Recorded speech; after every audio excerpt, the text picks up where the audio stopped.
Oi, pessoal, tudo bem? Então, hoje nós vamos começar a falar sobre as grandezas físicas, né?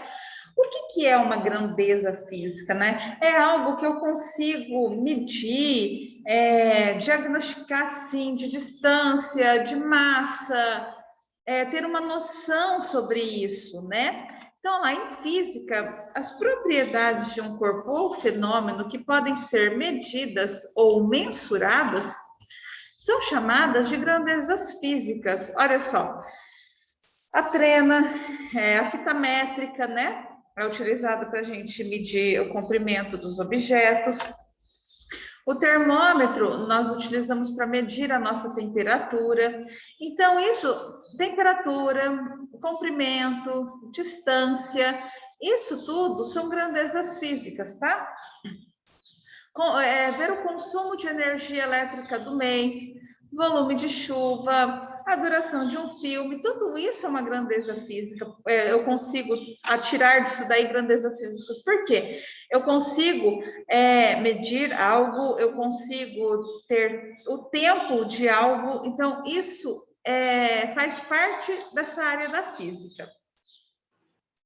Medir é comparar um valor pré-determinado com um dado obtido. Então, esse aqui é um valor pré-determinado, essa fita, né? Aí eu vou medir algum outro objeto e vou ter o tamanho dele através dessa medida já pré-determinada. A fim de verificar quantas vezes esse dado é maior ou menor do que o valor padrão. Desse modo, a grandeza física terá um valor numérico e será acompanhada por uma unidade de medida. Fazendo uma analogia, né, com o nosso nome completo de uma pessoa, vamos imaginar o seguinte, né? A grandeza, quilômetros, graus, Celsius, minutos, horas, litros, isso vai ser o quê? O sobrenome do meu número, certo? Por exemplo, qual a distância daqui a São Joaquim da Barra? Dá 35 quilômetros. Então, ou seja, 35 é o meu nome, quilômetros é o meu sobrenome. Então, o nome completo da minha grandeza é 35 quilômetros. Ou seja, então eu sei que a distância daqui até lá é esse. O volume de uma caixa d'água, o volume de um refrigerante, 2 litros, olha lá, 2 litros é o quê? É a minha grandeza física, ou seja, a quantidade de líquido que eu tenho dentro daquela garrafa. E as grandezas físicas, elas podem ser tanto escalares quanto vetoriais. As escalares são aquelas descritas somente pelo valor numérico e pela unidade de medida. Ou seja, eu falo assim, fulano pesa 50 quilos. Você sabe que é o peso dele, você não precisa dar mais informações sobre isso. Daqui a São Joaquim tem 35 quilômetros. Você sabe que é a distância, você não precisa complementar essa sua afirmação, esses seus dados, né? Agora, a grandeza vetorial é aquela que eu preciso de mais informação. Apliquei uma força de 20 newtons, porque a força ela é dada em newtons, é o valor numérico dela, tá? Então, 20 newtons. Mas aonde você aplicou essa força? Em que direção você aplicou essa força? Então, elas precisam de complementação para você saber sobre essa determinada ação que você fez. A velocidade. A velocidade está a 10. 10 o quê? 10 quilômetros por hora, 10 metros por segundo. Está em qual direção? Está em qual sentido, né? Então, vamos entender. Pedro está na Biblioteca Nacional Leonel de Moura Brizola, que é o ponto de partida dele. Cadê? Aqui, a biblioteca, aqui, ó. Ele está aqui, ó. Esse é o ponto de partida dele. E precisa explicar a um turista como chegar ao Palácio do Itamaraty. Ele dá a seguinte informação: ande aproximadamente 12 quadras, ou seja, 12 quarteirões, né? pelo eixo monumental rumo ao Congresso Nacional. Então, o que que ele falou, né? Para chegar ao seu destino. Então, ele estava aqui, ele mandou o turista seguir nessa direção por 12 quarteirões, que ele passará em frente ao eixo monumental e chegará ao seu destino. Note que Pedro forneceu 3 informações ao turista. A distância a ser percorrida, que foi o quê? Ele falou aproximadamente 12 quadras, né? Ele não falou 1,5 km. Talvez ele não sabia o valor, né? Eu não sei. Se alguém me pergunta, eu sou perdidinha para esse ponto, né?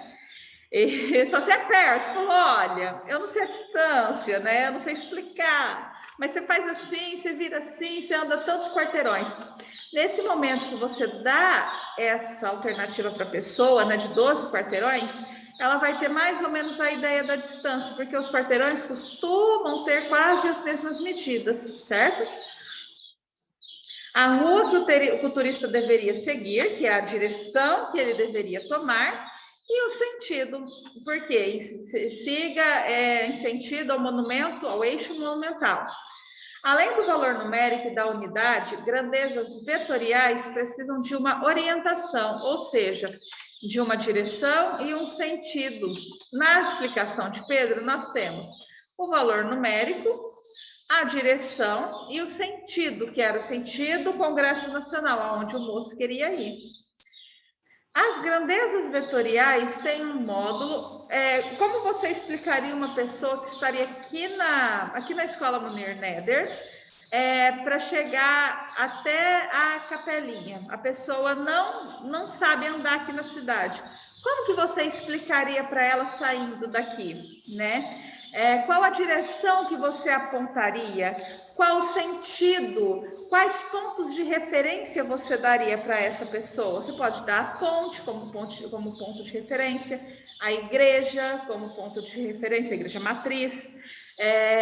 Você pode depois dar como ponto de referência a rodoviária, e depois o supermercado, né, lá na entrada da cidade, e falar para a pessoa, siga aquela pista, né, e siga as placas. Depois vai ter placas explicando para a pessoa nesse ponto. Mas você também daria o quê? Você vai andar 2 quarteirões à direita, 3 à esquerda, você daria um valor numérico para ela, né? Ela teria uma noção de distância. Porém, você tem que dar sempre um sentido para a pessoa, a direção que ela tem que seguir. Então, desculpa, pessoal. A grandeza vetorial, ela precisa de um complemento. A grandeza escalar não precisa.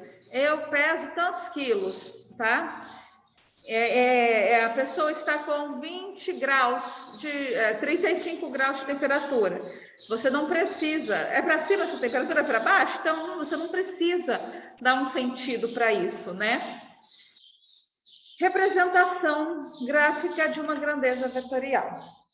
As grandezas vetoriais podem ser representadas por uma seta. Então, sempre que a gente for representar, por exemplo, aqui, ó, a força, a gente coloca assim, ó, força e põe uma setinha, porque ela me indica a direção, né? E que isso aqui é uma grandeza o quê? Vetorial, ela tem um vetor, ela tem uma direção a ser seguida, certo? Então a gente representa a força daquele modo.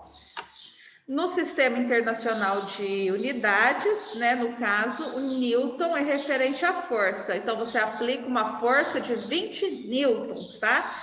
Então, aqui, eu apliquei uma força para levantar o celular, apliquei uma força para empurrar a carteira. O módulo está relacionado ao comprimento do vetor. Quanto maior a intensidade da força aplicada a um corpo, maior o tamanho do segmento da reta que compõe esse vetor. Então, olha só, a força aqui utilizada é bem menor comparado a essa força. Olha a direção do vetor, tá vendo? Aqui nesse caso da seta, a direção dessa seta aqui, ele tá o quê? Ele precisa segurar, ou seja, empurrar para cima para que ele não caia. E a força aplicada pelo objeto maior também tem que ser bem maior para ela conseguir levantar ele, senão não consegue. O vetor ilustrado na imagem indica a direção e o sentido para cima, e a direção é vertical ou horizontal, certo? Então, nesse caso é ou diagonal, que é assim, né? Então, vertical e para cima. A intensidade, tamanho do vetor da força aplicada na caixa depende do quê? Da massa da caixa. Quanto menor for meu objeto, menor é a minha força aplicada. Quanto maior for meu objeto, maior será a minha força, né? Deu para entender até aqui, pessoal? Alguma dúvida? Parem o vídeo agora, se tiverem dúvida, e já perguntem no grupo, ok? Eu estou lá para tirar as dúvidas de vocês. Aqui ele está falando a diferença entre velocidade e aceleração. É um pouco complicado para entender, eu vou explicar e vou mandar vídeos complementares, tá? Para vocês conseguirem entender da melhor forma. A velocidade de um objeto está relacionada à rapidez com que ele se movimenta, ou seja, a sua variação de uma posição com um intervalo de tempo. Então, a velocidade, eu uso duas unidades. A posição que o meu objeto está e o tempo que ele levou para percorrer o meu espaço até chegar no destino final. Então, a velocidade inclui o quê? Duas unidades, vamos dizer assim, eu preciso de duas coisas para eu ter a minha velocidade. Já a aceleração, ela é percebida pela variação, ou seja, ela pode ser constante ou ela pode ser variável. O que é uma coisa constante? É que ela se mantém no mesmo ritmo até o ponto dela. E variável é quando ela altera, é quando ela diminui. Por exemplo, o motorista, se ele seguisse, se travasse o velocímetro dele lá em 80 km por hora e ele não conseguisse passar disso, aí seria nem abaixar disso, ele seria uma velocidade constante. Porém, na pista, a gente sabe que não é constante. Uma hora você está a 100, outra hora você está a 120, outra hora você está a 90. Então, o que? A velocidade, ela não se mantém. Por que ela não se mantém? Porque a aceleração é variável, tá? A aceleração altera. Com isso, altera também o tempo em que seria deslocado de um ponto a outro. Certo até aqui, turminha? Então, eu vou passar um vídeo agora para vocês lá no grupo, explicando melhor sobre velocidade e aceleração. Volto num outro vídeo para a gente falar sobre aplicações de força, tá? Então, qualquer dúvida é só chamar. Até a próxima.